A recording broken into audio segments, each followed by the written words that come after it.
রমজানের 27 তারিখ লাইলাতুল কদরের রাতের বেলা আপনি নিয়ত করে নেন 2 রাকাত নামাজ আদায় করবেন। সালাতুত তাওবা মানে হলো তাওবার নামাজ। জিন্দেগির গুনাহের কথা চিন্তা করে নামাজের মুসল্লার মধ্যে আপনি দাঁড়ায়া যাবেন। 2 রাকাত নফল নামাজ পড়বেন। যেই সূরা দিয়া মন চায় ওই সূরা দিয়েই 2 রাকাত নামাজ শেষ করে সালাম ফিরাইয়া নবীর উপরে দরুদ পড়বেন শতবার। এরপরে ইস্তিগফার করবেন শতবার। এরপরে চিন্তা করবেন, হে মালিক, আমি জিন্দেগিতে গুনাহ কম করি নাই।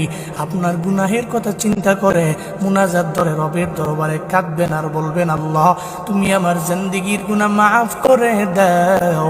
আল্লাহর দরবারে যদি বলতে পারেন, এমনও তো হতে পারে লাইলাতুল কদর বড় দামি রাত, ওই দামি রাতে আল্লাহ বহু মুতাকি বান্দাদের আল্লাহ মাফ করে দিবে।